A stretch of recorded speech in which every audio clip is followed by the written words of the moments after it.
This image is entitled Three Gossips Arches. Fascinating. I've never been to this place, but I would imagine that it's a jaw-dropping scene. I'm always intrigued by how these rock formations were created. This is a wonderful contrast between the textured golden rocks and the crystal clear blue sky. It really makes a subject pop out, almost three-dimensional. So let's first discuss composition. Since the focal point are the pillars, I would have framed it differently with two possibilities. Option 1 is my first preference, placing the pillars in the left rule of thirds. This would provide greater perception of depth by showing more of this distant plateau and less of the sky. Option 2 is on the right, eliminating the plateau altogether. Being that it is a small part of the photo, it seems to be out of place, so either more of it or none at all. Next is impact.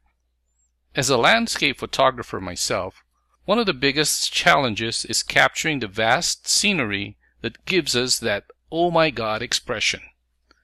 A photograph can lose that overwhelming feeling when there is no easy visual reference of size.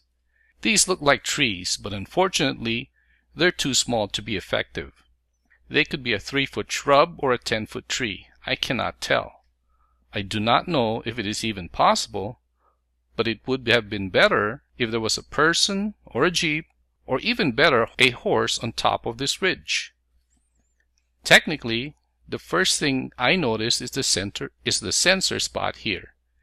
If I were to be ultra picky, I see a little, almost invisible halo around the edges of the mountain, which indicates a bit of overprocessing. That leads me to conclude that the sky is a little bit too blue for my taste. Otherwise, this image is well exposed, clearly showing the details in the shadows of the mountain. In summary, I'd give this score of 3 in composition. Impact is 4, almost a 5, and technically a 4, again, almost a 5, for a total of 11 points.